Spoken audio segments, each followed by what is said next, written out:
Hello friend, मैं आदाब sir DL academy की तरफ से आपके लिए फिर से मैथ क्लास लेकर आया हूं। जैसा कि आप जानते हैं कि हमारे पिछले क्लास में चैप्टर नंबर 2 के बारे में बात हो रही है। जो चैप्टर नंबर 2 है उसका नाम है high order of differential equation. इस डिफरेंशियल इक्वेशन में जैसे 2 बार अवकलन 3 बार अवकलन शामिल होते हैं और उस इक्वेशन का हल जो होता है हमारा CF और PI दोनों होते हैं। कल क्लास में बताया कि CF कैसे निकाला जाता है, उनमें कौन कौन से तरीके होते हैं, किस किस बातों पर डिपेंड करती है। कल हमने इसके बारे में पूरी बात की। आज जो बात करने वाले हैं यहां लिखा है पर्टिकुलर इंटीग्रेशन, मतलब होता है कि PI। अब हम इक्वेशनों में PI कैसे निकालेंगे इसके बारे में जानेंगे, क्योंकि किसी भी हाई ऑर्डर इक्वेशन का हल जो होता है वो CF और PI दोनों होते हैं। CF निकालने का तरीका हमने आपको बताया हुआ है। आज बात करने वाले हैं PI के बारे में। जैसे कोई इक्वेशन लेते हैं, मान लीजिए जैसे d3y अपान dx क्यूब, ठीक है, plus 2ddx of y plus 2ddx of y plus 3y equal to x। x का मतलब यहां पर कुछ भी हो सकता है। जैसा कि हमने आपको बताया कि अगर यहां पर x की जगह पर 0 लिखा हो तो उस इक्वेशन का हल ओनली CF होता है। लेकिन अगर यहां पर कुछ भी लिखा होता है, A to Z कुछ भी लिखा है, तो उसका हल CF और PI दोनों होते हैं। जैसा हम जानते हैं कि CF निकालने का तरीका जो है हमने आपको बताया कल क्लास में, पूरा डिटेल बताया, उसके कितने फॉर्मेट बनते हैं, कितने नियम होते हैं, जिसके बारे में हमने डिस्कस किया। आज बात करने वाले PI के बारे में। तो ये जो x राइट साइड में देख रहे हैं आप, यहां पर e के पावर ax ऐसा, साइन और कॉस इस रूप में कोई भी, या a के पावर x आ सकता है, या x स्क्वायर, इनमें से कोई आ सकता है, 1 2 कुछ भी आ सकते हैं। तो अब हम PI निकालने के लिए हमारे पास जो डिपेंडेंसी होता है PI की, वो x के मान को देखकर ही होता है।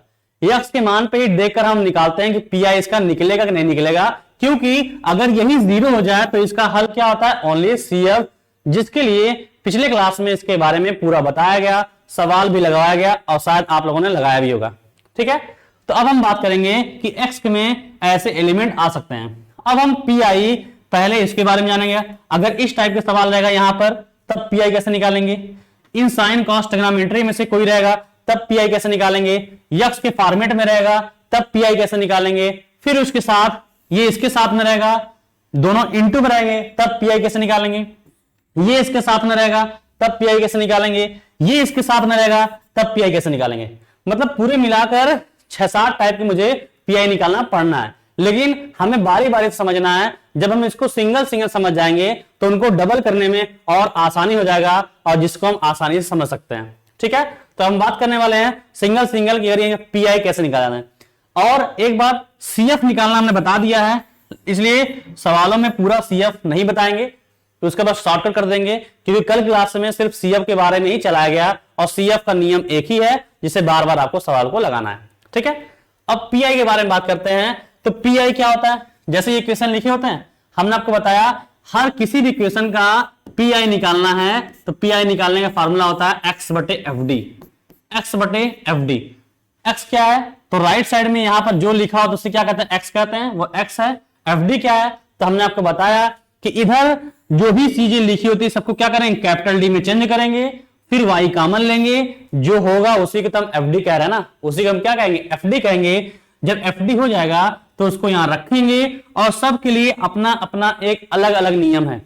सबके लिए PI निकालने का अलग अलग नियम है, लेकिन CF निकालने के लिए एक ही तरीका है, लेकिन PI निकालने का सबका अलग अलग तरीका है। तो हम बारी बारी से समझेंगे। ठीक है, बात समझ गई।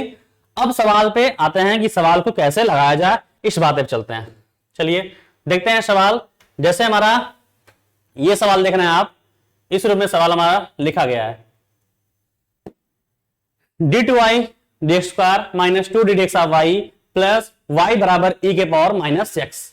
पहले इनको लिख लेते हैं हम, ठीक है, चीजें लिख लेते हैं यहां पर, जैसे चीजें लिखी गई हैं एक बार लिख लेते हैं, जिससे आपको समझने में आसानी हो। d2y by dx square minus 2ddx of y plus y बराबर e के पावर माइनस x। तो पहली बात मेरे दिमाग में ये बात बन जानी चाहिए कि अगर सवाल में लिखा है और राइट साइड में जैसा हमने बताया आपको कुछ भी लिखा होगा, तो इस पूरे इक्वेशन का हल क्या होगा, y बराबर क्या होगा, CF प्लस PI होगा। क्या होगा, CF प्लस PI होगा इस पूरे इक्वेशन का हल। अगर यहां पर ए टू जेड कुछ भी लिखा होगा राइट साइड में तो उसका हल CF प्लस PI दोनों होंगे। अब इस सवाल को मान लीजिए मुझे हल करना है, तो हम CF निकालना जानते हैं, लेकिन फिर बता दे रहे हैं कि कैसे निकाला जाता है। इसके बाद के सवालों में हम CF शॉर्टकट में कर देंगे, बस PI निकालना आपको बताएंगे कैसे निकाला जाता है, ठीक है। क्योंकि CF के बारे में हमने बात कर चुके हैं और लगातार जितने भी सवालें आएंगी सब सवालों बताते भी जाएंगे। सबसे पहले सवाल में क्या करना, जो भी अवकलन के रूप में लिखे गए होते हैं उनको कैपिटल D में चेंज करना है मुझे। तो कैसे हमने बताया, हमने आपको ये चीजें बताया हुआ है कल, फिर आज बता दे रहे हैं। जैसे कोई भी सवाल डी dx ऑफ y लिखा है तो आप इसको कैसे लिखेंगे, कैपिटल dy। d2y अपान dx स्क्वायर लिखा है तो आप इसको क्या लिखेंगे, d स्क्वायर y। d3y अपान dx क्यूब लिखा है तो इसको क्या लिखना है, d क्यूब y। मतलब ये कि जो स्मॉल d है उसको जब हटाएंगे तो क्या कैपिटल D में उतना घात लगा देंगे, ठीक है।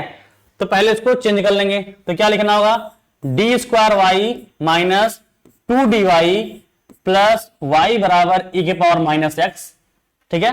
फिर y कॉमन लेंगे, y कॉमन लेंगे तो क्या मिलेगा, d square minus 2d plus 1 y बराबर e के पावर माइनस x। और जैसा कि हम आपको लगभग सभी सवालों में बताया हमने कि जैसे ही y कॉमन लेंगे जो कोष्टक होगा उसे हम क्या कहेंगे, उसे हम FD कहेंगे। क्या कहेंगे, वही हमारा FD कहलाएगा।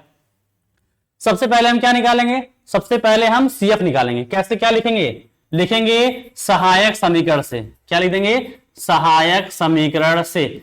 इस सवालों से हम CF निकालना भी सीखेंगे और PI निकालना भी सीखेंगे, ठीक है। सहायक समीकरण से क्या करते हैं, इस कोष्टक में जहां जहां पे कैपिटल D लिखा होता है वहां पे स्मॉल m लिखते हैं। तो स्मॉल m लिखिए, क्या होगा, m square minus 2m plus 1 बराबर क्या, 0। हमने क्या बोला, यहां 0 है तब भी 0, नहीं रहेगा तब भी आपको 0 ही लिखना है। फिर यहां से m का मान निकालना है। अब यहां देखते हैं यहां 1 लिखा है तो गुणनखंड करेंगे। ऐसी दो संख्या लेंगे जिनका गुणा करने पर 1 आए, जोड़ने घटाने पर 2 आए। तो 1 एकम 1 और 1 1 2 हो जाएंगे हमारे, मतलब 1 और 1 होंगे। तो हम इसको तोड़ेंगे, या फिर ये देख लें 1 का अगर स्क्वायर कर दें ऐसे, 1 का स्क्वायर तो a square plus b square minus 2ab मतलब a माइनस b का होल स्क्वायर ये बन सकता है। तो हम कह सकते हैं a माइनस b का क्या होगा, होल स्क्वायर बराबर 0, ठीक है। तो यम का मान कितना आएगा, यम का 2 मान आएगा। कैसे, अगर आपको इससे दिक्कत लग रही है कि आप स्क्वायर को 0 कर सकते, हो सकता है कभी गलती से आप इसको 0 भी कर सकते हैं। यम माइनस 1 का होल स्क्वायर बराबर 0 है तो आप इसको तुरंत ऐसा भी लिख सकते हैं कि यम माइनस 1 बराबर 0, यम बराबर 1। ऐसा नहीं हो सकता, क्यों, क्योंकि यहां पर स्क्वायर है, इसका मतलब यम का 2 मान आएगा। इसलिए ये चीजें गलत हैं, इसको ऐसे नहीं करना है, ठीक है। इसको ऐसे हमें नहीं करना है, बल्कि m माइनस ऐसे तोड़ दीजिए, अगर दिक्कत लगा ऐसे तोड़ दीजिए। m माइनस 1 बराबर 0, तो यहां से m का मान क्या आएगा, यहां से भी 1 आएगा और यहां से भी 1 आएगा। क्यों आएगा, क्योंकि अगर दो एलिमेंटों का इंटू, दो एलिमेंटों का गुणा अगर 0 है, इसका मतलब इन दोनों में से कोई एक 0 है तभी 0 होगा, ठीक है। हो सकता है एक 0 या दोनों 0 हो सकते हैं, इसलिए जो एक का मान आएगा वही दूसरे का मान आएगा। हमने पूरा आपको पिछली क्लास में बता दिया है, ठीक है। अब ये हम देखते हैं, यम का मान अगर ऐसे आ गया तो हम क्या कहेंगे, तो CF निकालने का तरीका हमने क्या बताया कि सेकंड नंबर 2, कंडीशन नंबर 2 क्या था, अगर यम का मान वास्तविक है, हाँ वास्तविक है और समान है तो कैसे करते हैं, तो CF होता है क्या, दोनों के लिए कांस्टेंट जो मानते हैं, एक के लिए C1 एक के लिए C2, कांस्टेंट को जोड़ते हैं। तो इसके लिए C1 इसके लिए C2 जोड़ दिए, लेकिन दूसरे वाले में x से गुणा भी करते हैं, इसलिए बताता है कि ये दोनों मान क्या है, समान है। अब इनको कोष्टक बंद करेंगे तो e की पावर में इन दोनों में से कोई एक मान x से चढ़ा देंगे तो 1x कहलाएगा, ठीक है, ये होता है। तो ये हमारा इसका CF कहलाएगा। अब हम बात करने वाले हैं, CF तो हमारा निकल गया और निकालना आप लोग सीख भी गए, जान भी गए। अब आइए PI के बारे में, अब देखते हैं PI कैसे निकालते हैं, ये समझते हैं, आइए, ठीक है। PI निकालने के बारे में समझते हैं कि PI हमारा कैसे निकलता है। ध्यान से समझिएगा इसको कैसे करना है। PI बराबर, PI का हमेशा सबके लिए फॉर्मूला एक ही होता है, x बटे FD, x बटे FD होता है। x क्या होता है, x जो राइट साइड में लिखा होता है वो x होता है, और जो कॉमन नहीं वो क्या FD होता है। जैसे देखें, बात करें तो हमारा x कौन होगा, जो राइट साइड में होगा ये हमारा क्या होगा, x होगा और fd कौन होगा, जो y कॉमन लिए होंगे वो हमारा fd कहलाएगा। ठीक है, तो यहां पर भरेंगे तो x का मान कितना है e के पावर माइनस एक्स बटे fd का मान कितना है, देखते हैं एक बार फिर से।